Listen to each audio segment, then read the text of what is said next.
Deputeti i Lëvizjes Vetëvendosje Fatos Geci ka dalë hapur kundër rezolutës së miratuar nga Kuvendi i Kosovës lidhur me dhomat e specializuara dhe zyrën e prokurorit të specializuar, duke e cilësuar atë si një dokument që synon mbrojtjen e individëve.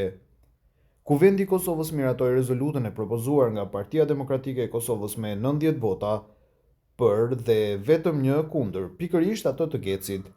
Rezoluta përmban 7 pika dhe kërkon që dhomat e specializuara dhe zyra e prokurorit të veprojnë në përputhje me standardet kushtetuese dhe ndërkombëtare, duke garantuar një proces të drejtë dhe të paanshëm, si dhe duke rritur transparencën dhe llogaridhënien.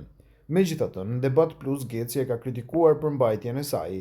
Në tërësi jam kundër krerëve jo të UÇK-s, por të individëve dhe jam shumë krenar për veprimin që e bëra. Teksti flet për mbrojtjen e individëve të cilët janë në Hag, në gjykatën speciale, ka thënë ndër të tjera Geci. Deputetët e Kuvendit të Kosovës formuan organin ligjvënës dhe më pas zgjodhen edhe qeverinë e re më 11 shkurt. Albin Kurti, kreu i partisë fituese të zgjedhjeve të dhjetorit, Lëvizjes Vetëvendosje, do të qeverisë edhe për 4 vitet e ardhshme, ndërsa bashkëpartiakja e tij Albulena Haxhiu do të udhëheqë kuvendin. Në lidhje me konstituimin e kuvendit dhe atë se çka mund të presim nga qeveria Kurti 3 për bota sot, foli profesori Enver Bytyçi.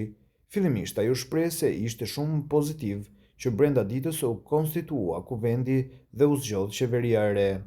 Megjithatë, kishte edhe disa kritika për partitë opozitare dhe bllokadën që e krijuan për muaj të tërë. Ishte surprizë shumë e këndshme ajo që ndodhi ditën në Kosovë. Kuvendi i ri i Kosovës brenda ditës votoi jo vetëm kryesinë e kuvendit, por edhe qeverinë e re Kurti 3, e cila do të ketë mandat 4 vjeçar. Dita e djeshme dëshmoi se sa e lehtë ka qenë që kjo punë të bëhej nga ky kuvend pas zgjedhjeve të 9 shkurtit, por partitë e opozitës bojkotuan. Ndërkohë që para një viti sovrani pati votuar që koalicioni i vetëvendosjes të qeveriste në bashkëpunim me njërin prej partive të opozitës. Opozita refuzoi. Kosova u mbajt për një vit në ngërç politik. Sovrani e zgjidhi këtë ngërç, duke injoruar qëndrimet e opozitës dhe duke votuar në shumicë absolute koalicionin e vetëvendosjes dhe Albin Kurtin. Kjo do të thotë se qytetarët e Kosovës janë më konstruktiv, më racional dhe marrin vendime për zgjidhje kur politika nuk vepron në interesat e tyre, nënvizoi profesori. Krahas kësaj, Bytyçi përmendi edhe faktin se ndërkombëtarët pritën formimin e qeverisë së re, derisa shpreson që deri më 5 mars edhe presidentja do të zgjidhet. Miratimi i qeverisë së re dhe programi i kësaj qeverie ditën e djeshme është përshëndetur nga shumë aktorë vendase të huaj. Kosova prej ditës së djeshme shihet si partnere e legjitimuar nga vota e qytetarëve në marrëdhëniet e saj me Bashkimin Evropian, Shtetet e Bashkuara të Amerikës dhe botën tjetër që e rrethon atë.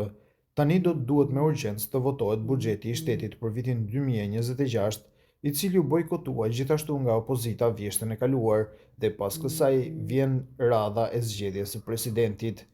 Deri më 5 mars, Parlamenti i Kosovës do të duhet të përmbyllë gjithë procesin e rëndësishëm të konstituimit të institucioneve më të rëndësishme të shtetit dhe jam i bindur se do të kryejë edhe obligim me përgjegjësi. Më tej, profesori u ndal edhe tek zgjedhja e Haxhiut si kryeparlamentare, ku e mikpriti një gjë të tillë, ku tha se ndonse atë nuk e deshi opozita, e deshën qytetarët.